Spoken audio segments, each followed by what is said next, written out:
to troubleshoot the live stream. So I think everything's working here. We're just giving it one more go. I think if it doesn't work, we may just have to continue without. Yeah, this is the other way of going live. It's not a custom live stream, so we might have issues with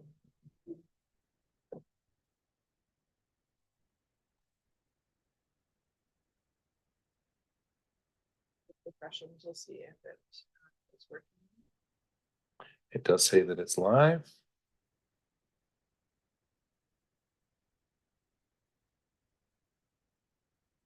I'm still not getting anything. Yeah, I'm not sure. I don't have any troubleshooting beyond that.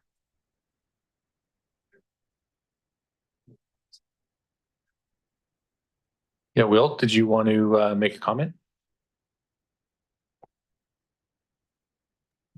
Yeah, thanks, Mayor. Sorry, this keeps freezing, so hopefully this will get through. But I just wanted to say that I'm largely in agreement with Councillor Hillian. First of all, that there are many things we should be doing, and that figuring out the right path forward on this is certainly one of them. And I'm also of the opinion that the recommendations that came in this Forsgren's letter on Friday are I see merit to many of them, and I see them as not detracting from the purposes of the bylaw in the city's view, sort of what the city was wishing to achieve with the bylaw. And I would support, I'm not going to try and make this motion because I'll probably end up freezing in an unflattering way, but I do support a motion to have staff review that specific set of very well thought through recommendations by members of the community. So I'll just leave it there for now. Thank you. Thank you, Councillor Cole-Hamilton, and appreciate the challenges we're having tonight. Looks like the live stream is behaving itself for right now, and I'll pass it over to Ms. O'Connell. Thank you very much. If it does help, it was actually quite helpful in the submission to have the words proposed amendment bolded as I went through the document. I do have a list of 9 proposed amendments from that. I don't know if it would help for me to read those out for council and just so you can know clearly what those amendments are.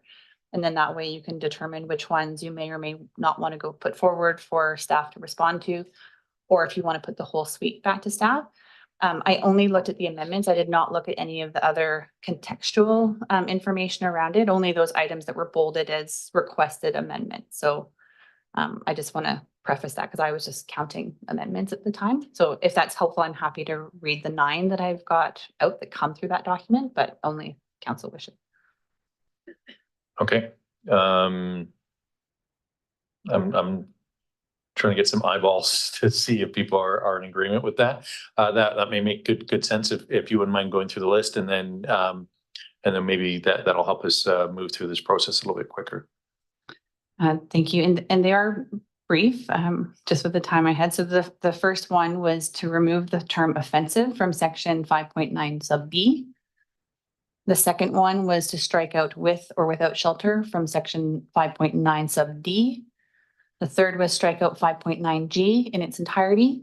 The fourth was to incorporate language from the bylaw compliance policy, which discusses how city employees should behave while enforcing the bylaw. The sixth one is remove reference to, in quotations, interfering with a bylaw officer in performing their duties, and replace with language that prohibits physical obstruction or interference with city employees while carrying out their duties in parks. And also part of that would include striking out section 510 sub D and then combining it with 510 sub C. The seventh is to strike out section 7.2 F. The eighth is to strike out, and in doing so may be assisted by another such officer or a city personnel from section 10.2, and consider specifying emergency personnel. And the last one was 9, add language to the bylaw that emphasizes social service partnership and support. And those were the specific amendment requests. Okay, I appreciate you articulating those. And again, I think we saw those earlier this evening in the presentation. Councillor McCollum, I do see your hand up, but we do have a couple lights on here, but I will get to you very quickly, and we'll go back to Councillor Frisch. Yeah, thanks, Mayor. I wonder if we caught the one to include express language outlining trauma-informed by law enforcement. But in any case, yeah, those 9 sound about right. And I'm happy to support a report from staff discussing those suggested changes. So if somebody wants to put forward that motion, I'll support Are you that. putting that motion forward? I'd rather let Councillor Hillian do it since it was his idea. But yeah, I can do it right now. I'll move that council, since everyone thinks it's so funny. I'll move that council direct staff to report back on those requests and amendments as proposed in the report.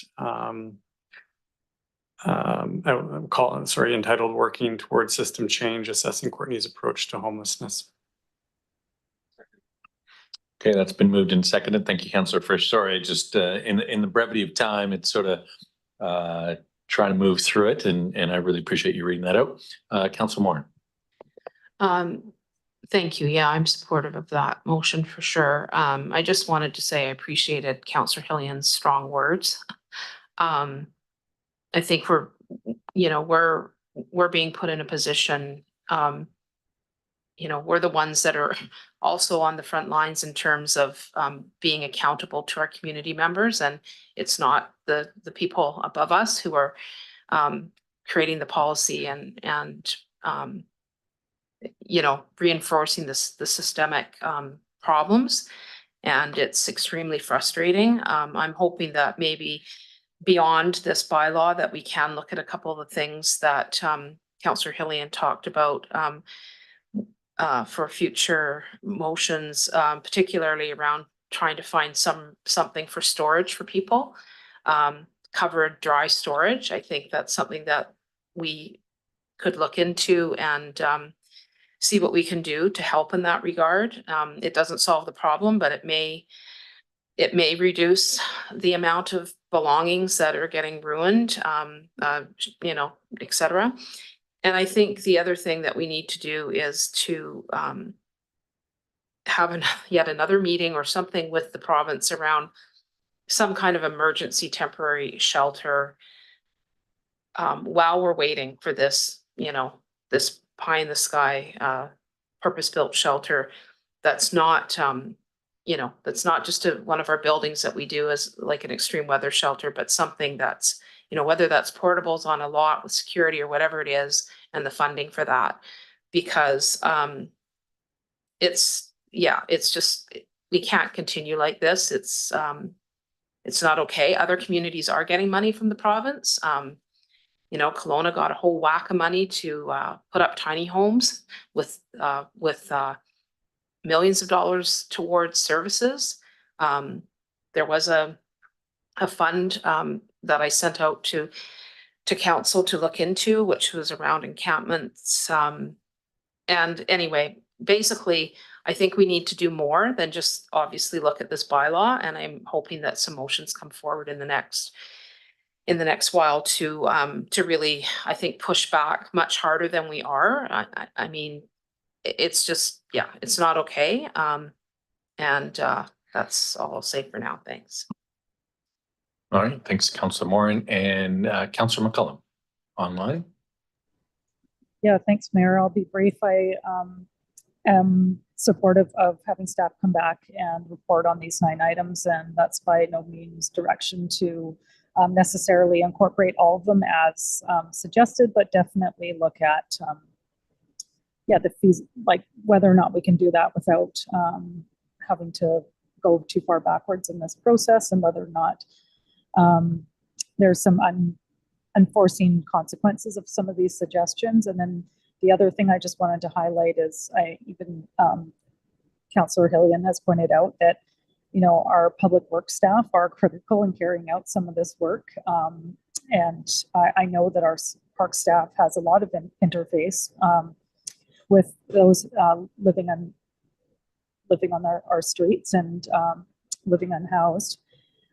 So I don't expect that we will completely strike out that clause that's outlined in number 8, but perhaps we could add some wording around their training, that they are in fact trained, and that's an expectation. Just a thought, but of course I'll wait for staff to come back on that and also just want to express that I think one of the most important things that we've heard back through this process is just the impacts that these practices are having. And I mean, because a lot of this is what is, it's formalizing what our existing practices are in many regards. And we do need to work with our advocates to find some ways to support people that are living in tents during the day, specifically around storage. And so I would be supportive of council looking for some solutions in that regard with some of our community partners. So just wanted to add my comments to that, and I'll leave it at that. Thanks. Thanks, Councillor McCollum and Councillor Jolicoeur. Yeah, thanks, Mayor.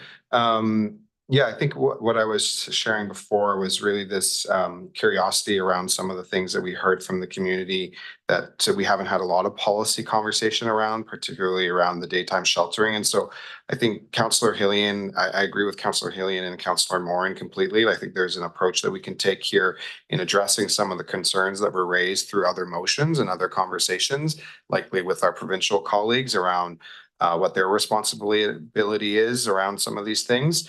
But the two things that I am curious around is the issue around the recommendation for leniences for people with disabilities or health issues. And the bylaw at the moment speaks to the CAO, the city manager, I should say, having authority to designate daytime shelter. And so I'm wondering if staff can speak to the interpretation of the bylaw that would give the authority of the delegation to whether it be the director or the city manager as it relates to health issues and disability. And then I have a second question, but I'll pass it to staff for that one. All right. Thank you very much for the question. Delegations of authority are not intended to pass policy decision makings from policy decision processes away from council down to the staff level. So decisions around whether or not an individual is permitted to shelter due to a medical condition would not be something that would be appropriate for delegation. Where this comes from is really in the event of an unforeseen emergency. So a local example that I can reference is when the Travel Lodge had their fire, and Outreach or CBTS had a really hard time finding a location to take the folks who were being displaced from that. In that specific single day state of emergency, this is where that portion of the bylaw would be appropriate to activate.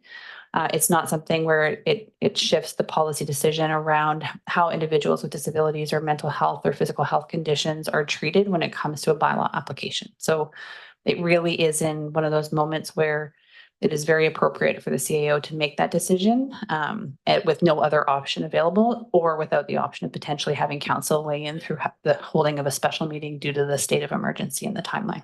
Okay, thanks. So yeah, policy decision. So I guess I would offer an amendment to the motion that we have on the screen with us to ask for a staff report on the considerations required for leniences for health issues and permitting individuals experiencing illness and physical disabilities to shelter beyond the proposed time. And you can wait for a seconder for that? Yeah.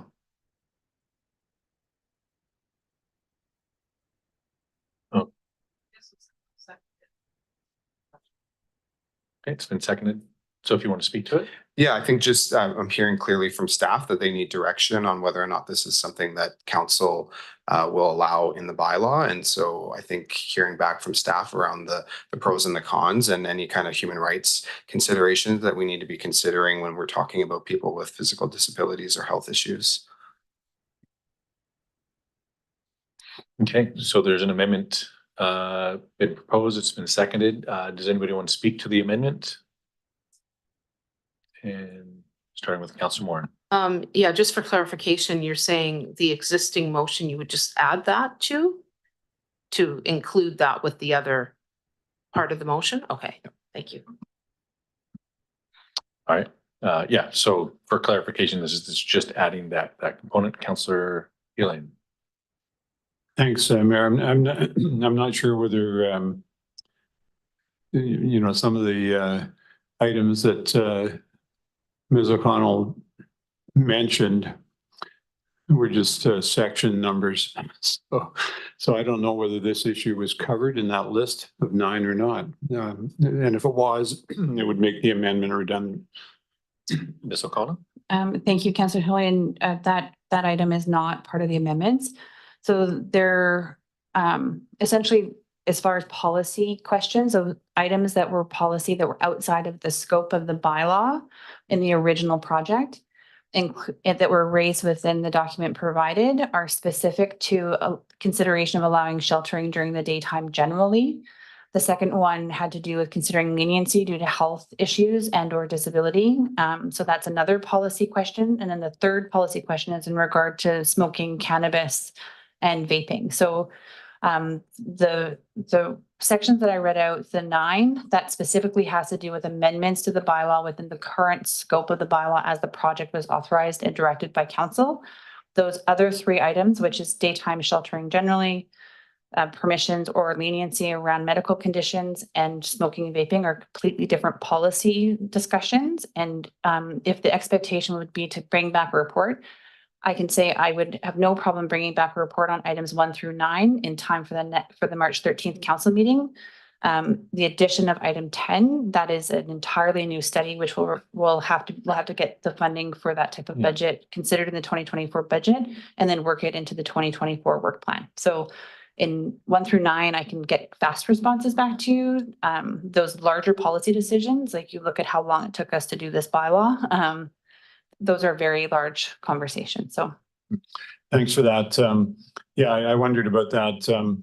I would actually prefer, rather than to amend this motion that we have right now, to address that item. And there's a couple of others that Ms. O'Connell has noted by council resolution at another meeting, because I think that I think it's possible for us to craft a resolution that that essentially creates policy that governs how staff implement bylaws and other things.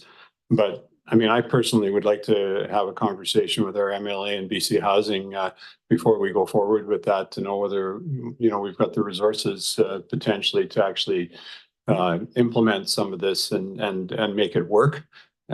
Because I mean, and I also agree with Ms. O'Connell that you know, putting in this is a policy, it basically means that staff end up having to interpret what people's conditions are.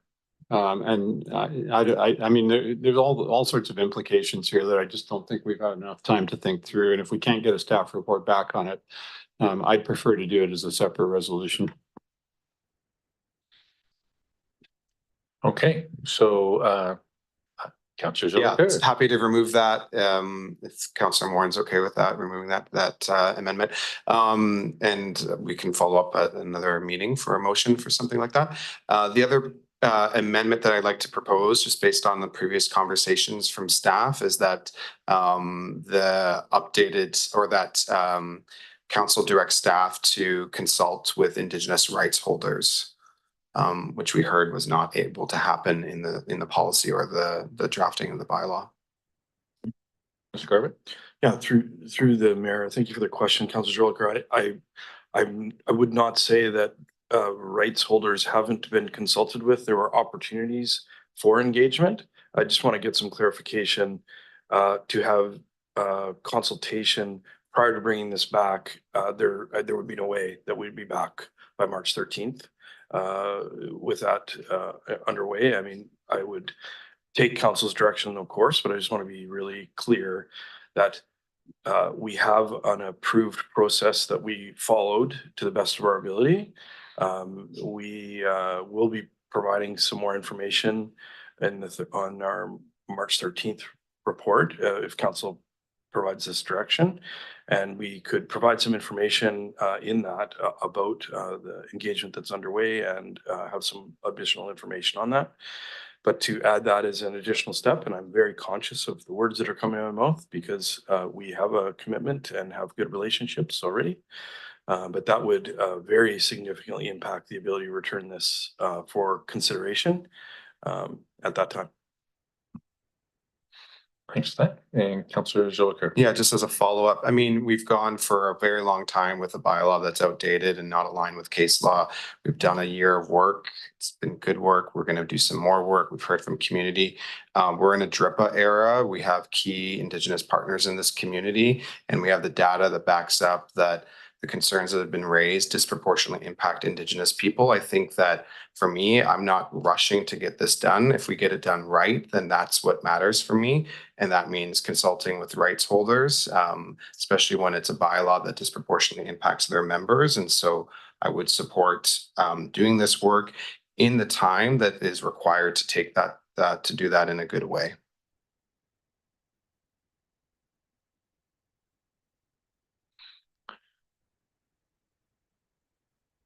Councillor Hillian.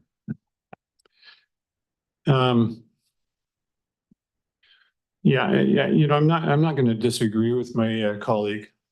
But I think that what I would prefer is that the report coming back from staff potentially address how that issue might be resolved going forward, as opposed to necessarily coming up with a plan and doing a consultation process and getting it done before we move forward. In any case, we will get a staff report at some point in March, and we'll be able to make some decisions then about whether we want to move forward or not. All these options will still be available to us, and we might have had the benefit of having some additional time to actually think about how this might take place. So again, I'd prefer that we just limit this to addressing the amendments that have been proposed, and if I can't remember what your exact wording was, but if the wording was that that the report also include how further dialogue with Indigenous partner agencies or whatever might take place, I'd be more interested in that. Okay. Okay. All right. So I believe we've got a motion on the floor. We have no amendment now. Well, I'm happy to move the suggested amended amendment to in the staff report that's coming forward to highlight opportunities to engage with our Indigenous partners on the draft bylaw. Is that better?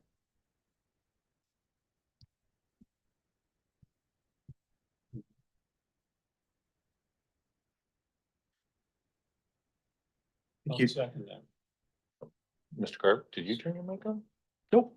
It just magically turned on. Councillor Frisch. Thank you so much, Mayor. I have one concern with this amendment, and I don't think it's hard to support the intent of the amendment, but it sounds like we've reached out to our First Nation partners, and either they don't have anything to share with us, or they're just so busy they don't have time to share anything with us. And so, I just wonder if we're knocking at a closed door at this point, and maybe wasting our staff's time on this. If everyone else wants to put this in and make that work, higher priority, then I'll go along with it. And maybe I can suggest an alternative, just given some conversations that I've been having with at least the chief counselor, that maybe this is an opportunity for a council to council meeting where, having a very specific item or two to discuss that might solicit some direct contact to get some conversation around it and some dialogue happening. So it's something, but it's not a motion. It's just, but those conversations about having a council to council dialogue are already ongoing. And so we're really just trying to make that happen kind of as soon as possible. So, but Councillor Zollikar. Yeah, thanks, Mayor. I just wanted to add some context as someone who works in the DRIPA space and in the Indigenous space. This is a kind of a perfect example of the tension points between colonial government's decision-making and policy process and the lived reality of band and First Nations processes. And we heard from staff that there was a few attempts to reach out, and yes, the context for at least our First Nations partner locally, and that wasn't just the only group I was talking about. We also have Urban Indigenous and the Métis Charter community here to consult with, but it is a hard environment for municipalities to align their priorities with the priorities of First Nations. And I think our work towards reconciliation is understanding how to do that in a good way. So I support the mayor's suggestion that we come together council to council, but I think this would go a long way considering the vulnerabilities and the data that we have locally around Indigenous people being disproportionately impacted by this. So thanks, Mayor. No, I appreciate that. Yeah. And was it seconded? Yep. Okay. So we have an amendment on the floor. I don't see any further questions or comments, so we'll take a vote on the amendment that's highlighted right now. All those in favor? And that looks unanimous. And so with that, we'll take a vote on the motion as amended unless there's any further questions or comments. And I'm not seeing it. I'm seeing heads shaking. So all those in favor? And that looks unanimous as well. Okay. Thanks very much for that great conversation. And with that, we're going to get back to our regularly scheduled program. So that puts us back to, I believe, item 7.1. Councillor Frisch. Move that council receive the bylaw strategic plan initiatives update briefing note. All right.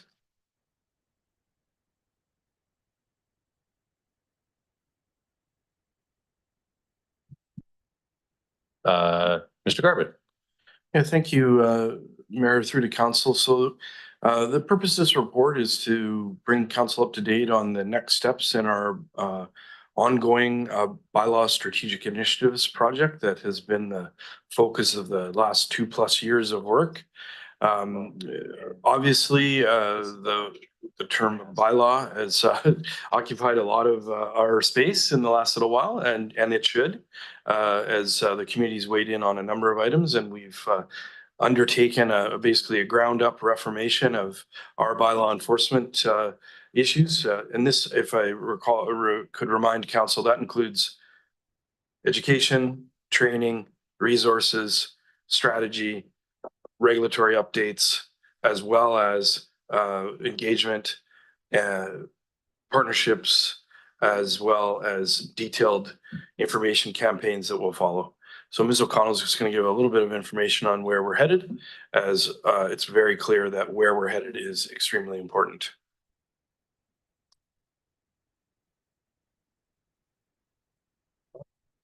Thank you very much. So council at the end of last year or in the fall of last year approved and adopted the bylaw compliance strategy, which is basically outlines a 3-year plan to how we're going to achieve the objectives outlined within the bylaw compliance policy. So this is your first regular report update as to where we are with each of the objectives that were identified for the 2024 period. So as you may recall, objective 1 was the collaboration and partnership. So this is really just looking at staff are currently reviewing the options for engaging in the partnership, where it makes sense for us to be and what other types of communication may be appropriate in order to move forward with the various items that have been identified in the policy. You'll notice in there, one of the areas we do want to prioritize is at the bottom of the first part of the table that talks about considering current trends. We want to prioritize approaches that approach the establishment of partnership, enhanced communication to address complex social issues. So even though ideally we would be looking at creating partnerships across the multitude of our bylaw areas, so this could include business owners, residents, developers, that we can't do all of that simultaneously with the resources we have. So we have to kind of pick where we start, and that is the suggestion for this year, or where we will be going unless you decide to correct my course a bit. The second one has to do with the bylaw enforcement and trust building. So this is around creating the Good Neighbor Guide. So we are currently working with the external designers, and staff right now are going through the most common bylaw violations in order to inform those communication materials. So I'm excited to see those come out seasonally. So in the event the parks bylaw does go through, you'll see those parks Good Neighbor Guides come out prior to the summer. You'll see things around snow and ice control coming out in the fall, in advance of the winter months, and so on and so forth. And those will also be accompanied by videos as well as online social media campaigns.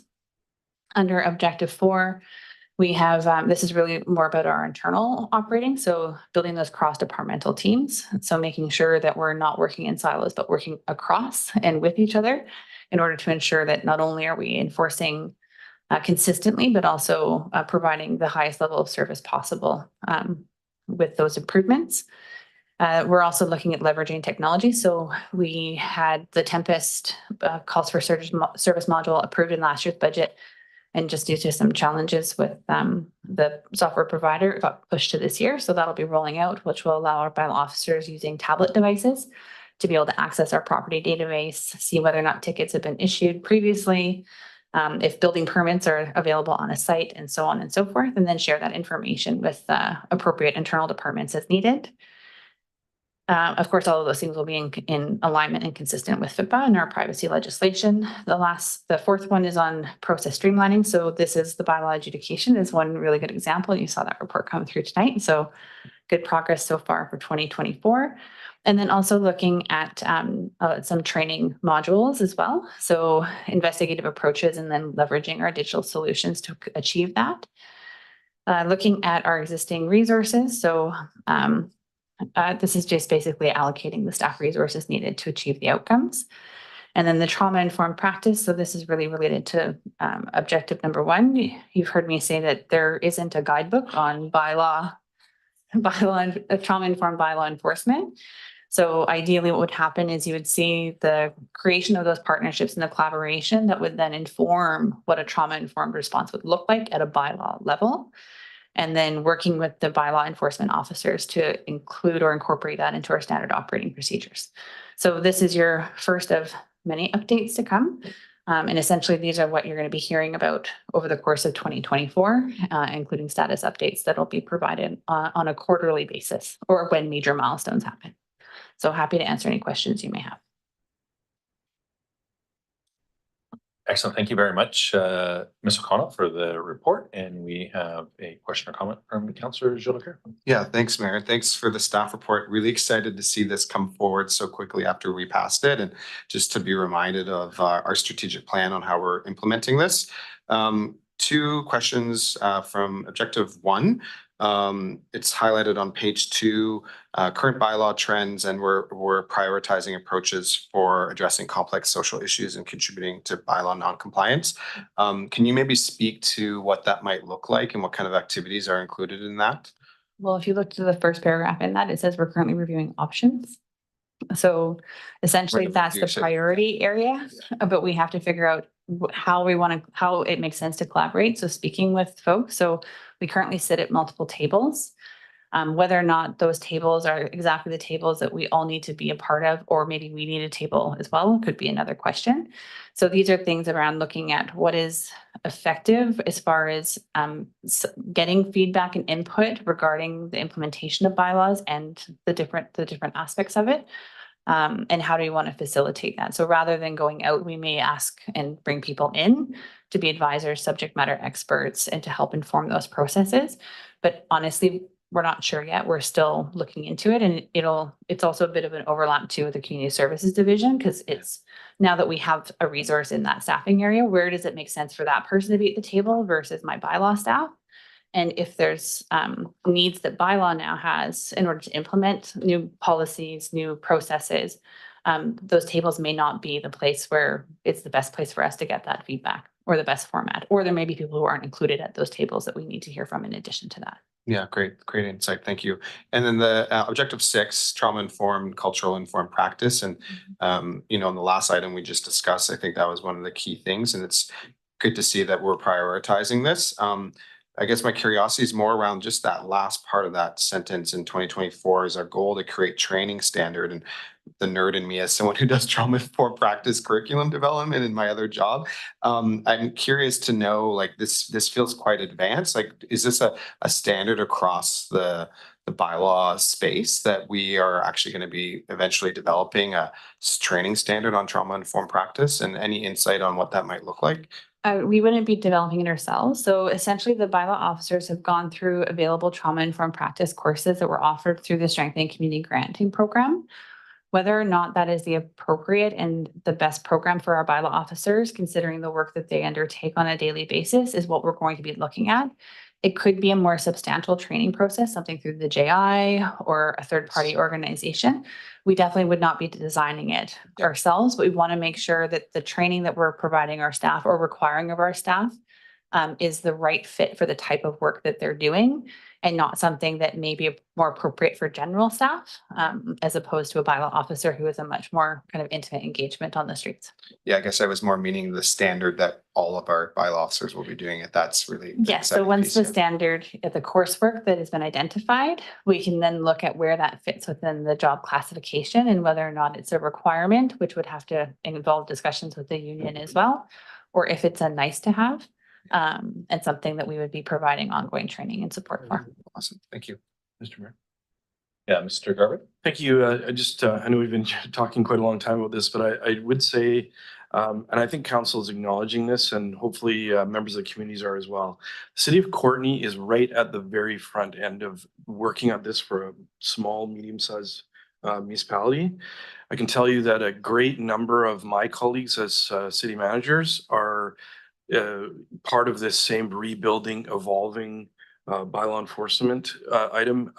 At the Canadian Association of Municipal Administrators, there's a kind of a national body around bylaw enforcement officers. Everyone is trying to develop the right skill set to do this. Kelowna, Kamloops, Prince George, they're all basically reinventing a position that is not a police officer, it's not a mental health worker, it's somewhere in between to leverage those things. And so we're doing our very best within the resources that we have. And again, the pressures that are coming inside our community, everyone sees this. Everybody has different perspectives, and we're trying to come and land in a place that works. But I would anticipate that people will be asking us about how this is working in smaller municipalities. And I can share that Ms. O'Connell and I have met with many people to talk about where we're headed. We met with First Nations government leaders as well locally to talk about our approach to bylaw enforcement. So it's both exciting and a little bit challenging, to be honest, because being at the front is often difficult. And I just want to acknowledge our colleagues on the front lines, both the social service sector workers, our public works staff, our recreation services staff, our bylaw enforcement staff, the people at our reception counters and everywhere. They're dealing together with this, and we're all learning and building together. And I really feel like there's really a shared interest in where we want to be. But I just want to acknowledge that on the bylaw enforcement side, there is a reinvention of where we're headed, and this compliance update is kind of part of it. And we don't have all the answers, but we're going to do our well. I think we're going to be able to access the things that are there to continue to improve the community. But I really want to acknowledge the heavy lifting that our frontline staff are doing right now, and they're doing very best to walk a line that actually is not really that clear right now. So thanks. Thanks, Mr. Garvin. I appreciate that. I don't see any further. Councillor Moore. I was just gonna move the I think we're voting on, moving receipt of, oh, you did, I'm sorry. Yep, Okay. moved, All seconded. right, okay. Calling the question. All those in favor? Any opposed? That passes. Appreciate that. In about 15 minutes, we are going to turn into pumpkins. So I will ask for a motion now. So moved to extend past. And we have a motion, we need to say at what time we're going to adjourn. Are we After the 9. And are we extending until 10 or? 10, yeah. Okay. I'll move that we extend the meeting till 10. Okay. All right, it's been moved and seconded. I don't think anyone's going to debate that. All those in favor? and that passes unanimously. Thanks for doing that. And with that, we will move on to 8.1. Sorry, I'll move that council direct staff to prepare a report on the request from the January 24th, 2024 backroad delegation, including speed reduction, noise and safety concerns, and the request to prioritize backroad in the first phase of reducing speed limits for all collector roads to 40 kilometers an hour. So All right, that's been moved and seconded. Any questions or comments based on that? Seeing none, all those in favor? And that looks unanimous, and we'll move on to notices of motion. Councillor Hillian and Councillor Cole Hamilton. Councillor Hillian. Thanks, Mayor. It's in the report, so I'll just read that therefore be it resolved that council directs staff to explore and report back on the possibility of the city working with the Youth Climate Corps, including potential funding sources and projects related to climate action to engage the public in promoting climate change mitigation and resilience. That would be on the next meeting, I would assume. Thank you. Thanks, Councillor Hillian. It's just notice of motion. And next we have notice of motion with Councillor Frisch. Thanks, Mayor. So this motion stems out of ongoing work with council and staff to make Ryan Road more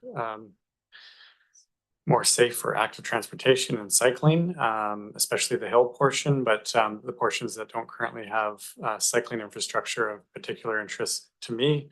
And I know that the lower section, we already have some direction to staff to work on pedestrian infrastructure. So in any case, the notice of motion is there, and what it comes down to is working with the Ministry of Transportation and working with the staff and the minister himself on doing that work and getting it done so that we have a safe corridor for cycling and pedestrian infrastructure there. Thanks. All right, thanks very much, Councillor Hillian. And again, that's just a notice of motion. And we'll flip over to bylaws, first, second, and third readings, 10.1.1. Councillor Hillian. I'll move that council give first, second, and third readings to zoning amendment bylaw number 3120, 2923 Lupton Road, subject to the following conditions prior to adoption of section 219 no build covenant be placed on title, requiring a works and services agreement be executed prior to construction, and a preliminary layout review be issued. Second. And Mayor, I'm just wondering if we will have some comments from staff on this, given that I think this is the first time it's come before us, is it?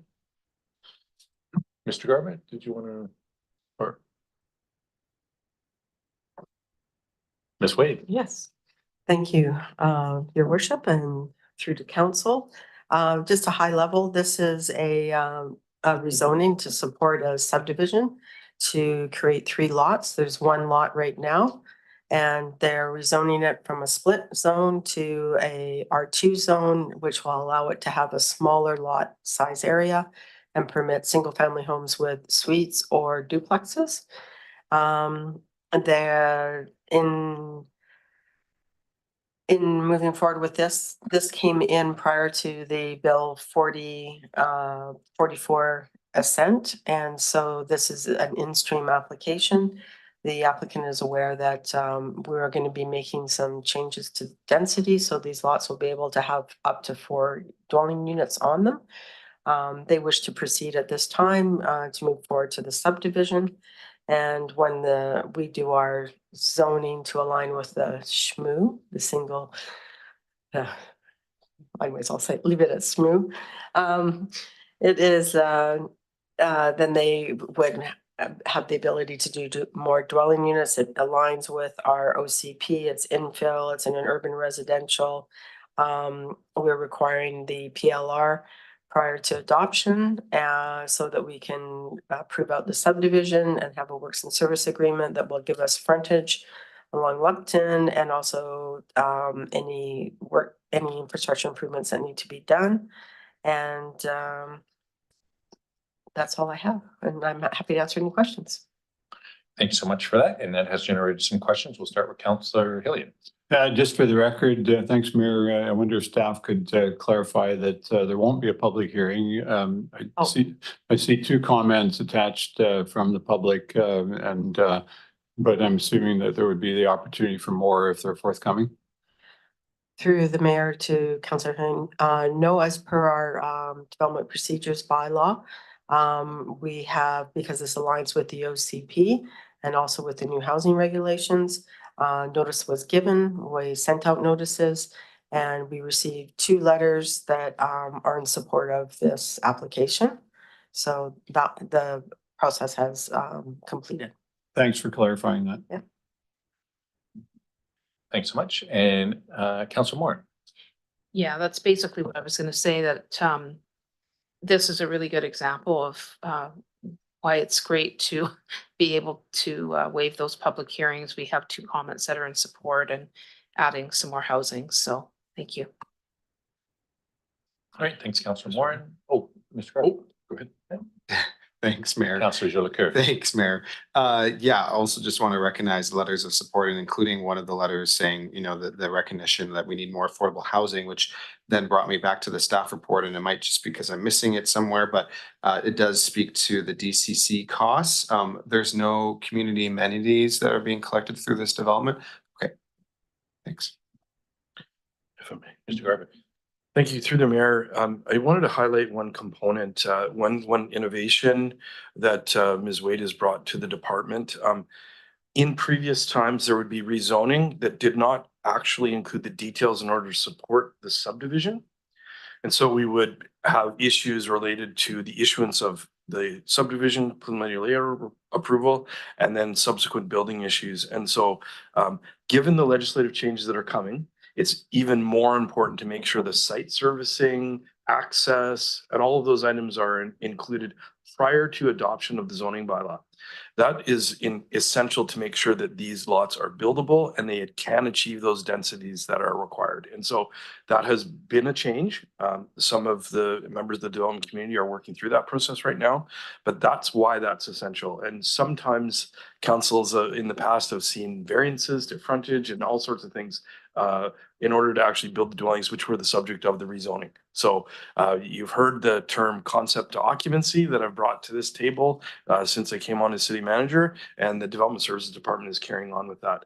And I would reiterate that's even more important now that these 900 square meter lots, I think is what they're going to be, will no doubt have the potential to be serviced with the 4 units, and that has water, sewer, drainage implications in that area.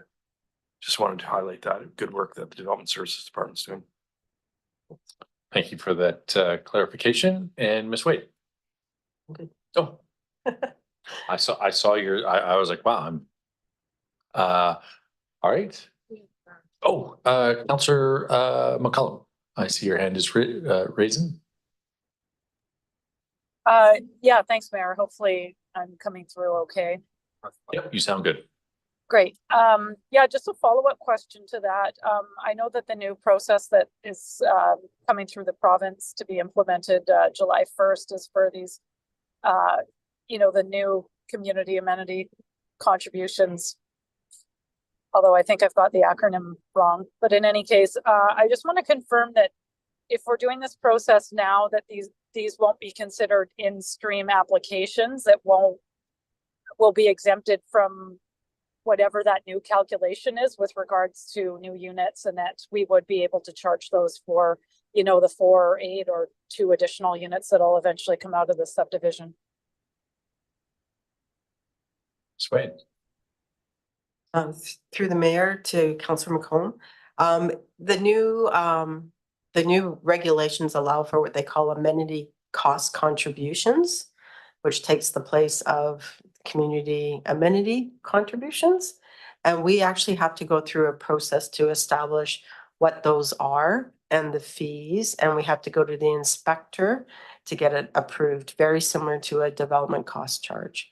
So it won't be imminent, and it's something that's on our work plan to embark on this year that that will help augment the DCCs, but this will also be a high priority to get this done. All right. Thanks Yeah. for- Can I just ask well, I guess I don't Yep. necessarily have a follow-up, but just a comment. Yes, yeah, thanks for clarifying the terminology. I couldn't quite remember off the top of my head. But does that mean that as of July 1st, if we don't have that in place, we can't charge a community amenity contribution or these new community ACCs until that process is complete, where basically there'll be a gap where we kind of don't have either system in place. Is that correct? Through the mayor to Council McCollum. Yes, there's the ability to use community amenity contributions under the policy is something that is not being supported by the province, and they want to have set fees for impacts on new growth to create livable communities, and we have to figure out what those aspects are, be it recreation, community centers, libraries, those sorts of things. And so we wouldn't be charging because the province is taking the approach with rezonings, and it's consistent with OCPs that it's to be smooth transition, and we're not negotiating things in regards to the rezonings. Okay, thank you. Thanks, Councillor McCollum.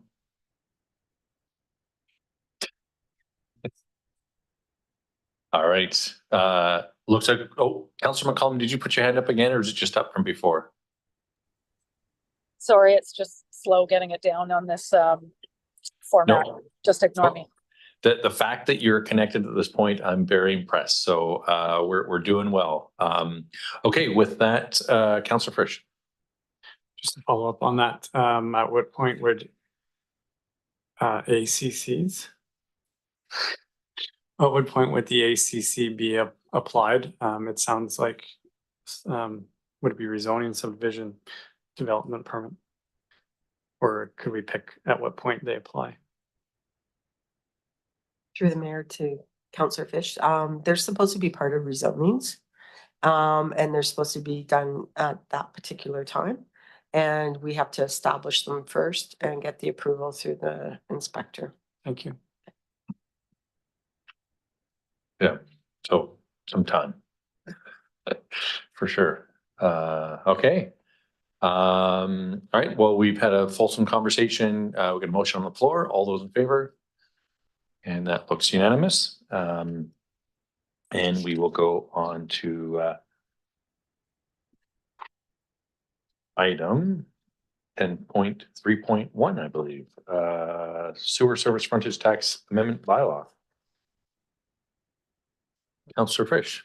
I move that council adopts sewer service frontage tax amendment bylaw number 3124 2024. It's been moved and seconded. Any questions or comments? Seeing none, all those in favor? None opposed? That passed unanimously. 10.3.2 fee and charges amendment bylaw 3122 for 2024. Don't make me turn your mic on, but Councillor Frisch. I'll move that council adopt fees and charges amendment bylaw number 3122 2024. Somebody like to second that? You don't have to turn your mic on if you don't want to. Councillor Jolicoeur. Yeah, thanks, Mayor. Question for staff on page 4, the list of commercial users. So how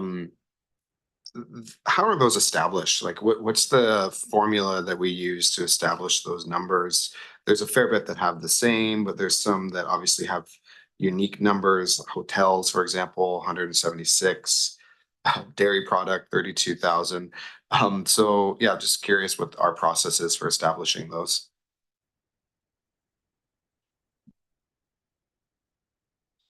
Mr. Eggenmeyer. I can speak to that one. So this is a bylaw that I inherited. And when I inherited it, we were under the process of doing a water and sewer rate review update. So the historic establishment on these numbers typically be tied to some sort of consumption or use. What has happened over many years is these get inflated over time. Where we're looking at now is taking what we have right now and re-looking at what actually makes sense. When I arrived here, I saw the car wash rate is incredibly low. Oh. And you see, you know, what does a car wash consume? A lot of water. On the water side, they have a water meter and we know exactly how much they use and they're charged for how much they use. Over on the sewer side, our current established bylaw dictates this is what they pay. So is it the best system? Not the best. Is there work to be done? Yes. Are we working on it? And yes, we are. Okay, great. Just as a follow-up to that, glad to hear we're working on it. The list is quite extensive under part 2 commercial users. There's 28 distinct commercial users. Is that going to be part of the review? The list here, adding, removing?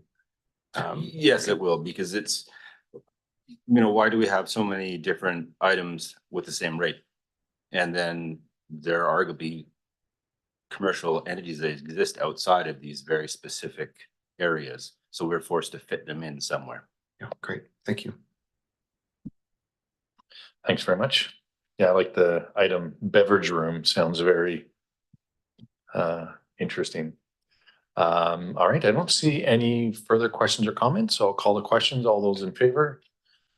And that passes unanimously, and we'll move on to 10.3.3. Councillor Frisch. Move that council adopt water service frontage tax amendment bylaw number 3125/2024. It's moved and seconded. Any questions or comments regarding this bylaw?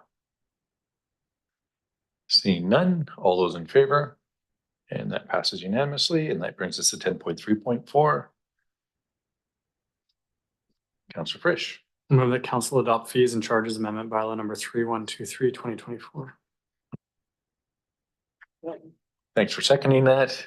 And Councillor Frisch, do you want to speak to it? Okay, any questions or comments regarding this bylaw?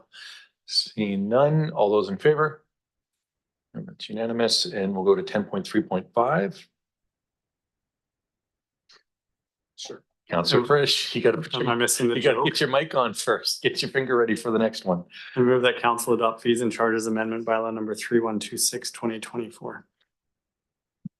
Still need a seconder. Thank you, Councillor Moran. Any questions or comments? Councillor Hillian. Thanks, Mayor. I could have made these comments in relation to any one of the previous 4 motions that we passed, but I'm doing it on this one because this was the issue that I spoke about at the last meeting, and I just wanted to share some correspondence that I've received. I think it's relevant, and I'm not suggesting that we change these fees and charges right now, but you know, I think this is relevant information as we move into considering our further budget. I'm going to read 3 emails that I received. Thank you for challenging some of the proposed tax increases. I feel that the city and many of the councillors have lost touch with homeowners who are not wealthy. I'm a senior with a basic pension, $1,400 a month, plus my RIF, which now mostly goes towards property taxes, house and car insurance. I'm not looking for sympathy or handouts, just wanting to remind the city that we can't keep up with these increases. She goes on to talk about some concerns about services in relation to potholes that where she felt a substandard job was done. Significantly, she says, please continue to fight for fairness for the working poor and seniors older and much worse off than myself. I fully support money spent on trying to house and support the unhoused. They're suffering the worst in these times. So that's one. Here's another. This came to all of us. It is beyond belief that you're planning increases to the above. garbage, water and sewer. I will be paying $550.78 more this year. I'm a senior citizen on a fixed income. My mortgage came up for renewal this year and added another $200 monthly to my expenses. Where do you think we'll be able to get this extra money from? Groceries and gas prices are beyond the average homeowner's reach. You cut our garbage pickup to bi-weekly, yet you raise the garbage fees from $237.50 to $357.50. She mentioned sewer and water. I have two questions for you before I read a letter to the editor. Where did you spend the $7.6 million received from the provincial government last year? Why wasn't this money put towards these increases? Please read this email into your February 14th council meeting minutes and respond to me in writing so I can pursue this further. Well, we've read the letter, so and her comments are on record. And then the final one, which I believe this is actually interesting because this person sent a letter to all of us and said, as a citizen of Courtenay, I wanted to commend you on bringing in this system of collection.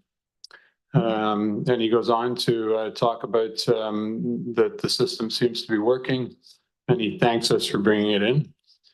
But then he sends a separate note to me and he says, hello, thank you for speaking up about the increase in fees. I would think that there are a lot of young families struggling in the valley with price increases for day-to-day expenses. So, I mean, I don't know what to suggest, but I do think we have to keep in mind affordability issues as we move forward with our overall budget and look at what we're going to be doing with taxes this year. And it may be that the $7.6 million that's referenced by one of those people needs to be considered in that process. One way or the other, we need to explain, I think, to our citizens how that fits in with what we're doing. And I think it's important that these comments are on record. So thanks very much. Thanks, Councillor Hillian, and as always, thanks for articulating those arguments. And I think it's very important acknowledging the comments that we get, email and otherwise. So I do appreciate it. Councillor Jolicoeur.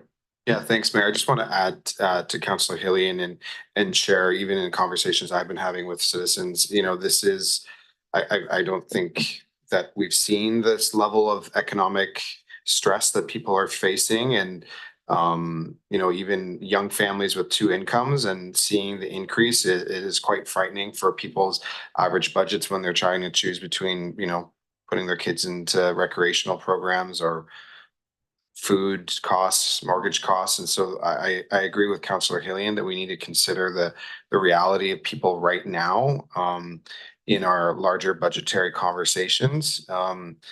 I think when it comes to this specific bylaw that we're on right now, garbage, organic waste and recycling, the one thing that provides me some solace and in what I've been sharing with community members when they've been writing to us and running into them about, you know, the issue of the increase over last year is that we heard from staff that this number should not change for at least 10 years. The contract is 10 years. So I just would like to put that on record again for those who are watching this specific one, because this is, I think, one of our largest increases, because I think that will, even it might not help people right now, but I think just provide some certainty that for this specific bylaw fees and charges, that this fee as it relates to the annual fee should not change beyond probably just inflation. Thanks. Mr. Langemeier. I would like to clarify that there are still inflationary factors on that. Part of that fee is the regional district's tipping fees. The base pickup cost of the solid waste is relatively stable. There's a few items were referenced, diesel fuel being one of them. The idea is the service will be fully electrified. Yeah, and I think one of the other comments is that we heard from staff a while back is that we'd gone quite a while, like the contract that we had was an older contract, which is why the fees were a little bit lower. And so during that negotiation, we just kind of caught up to what the current price is on the market. So that was one of the big impacts as well. So I don't see any other questions or comments. Again, thanks for those, Councillor Hilly and Councillor Jolicoeur, and all those in favor. That passes unanimously. Getting into council reports, Councillor Cole Hamilton is not in attendance. Councillor Frisch, Councillor Hillian, Councillor Jolicoeur. Yeah, thanks, Mayor. Beyond the regular meetings, we had the coalition. We also had Councillor Hilly and I attended the physician recruitment committee meeting that happens every few months. And I did want to just share some good news with the community. I wish we could pull up the graph. It was really exciting and celebratory. We've significantly tackled the list of people in the Comox Valley who were on the list waiting for a primary care physician or nurse practitioner. And we have just left just over 2,000 left, down significantly from, I think, a few years ago, we were up to 7,000 or 8,000. So I wanted to share that good news, and that's from the efforts of municipalities and the Division of Family Practice. So I just want to share my kudos and to some private support and the Community Health Foundation as well. And the other piece I just wanted to plug, because we won't meet before next Saturday or on the 24th. Is that next Saturday? 2 Saturdays from now. On the 24th is the coldest night of the year. So if you haven't joined a team, join a team. There's 1 kilometer, 5 kilometer walks. And that of course goes to Dawn Action to End Homelessness and the Comox Valley Transition Society.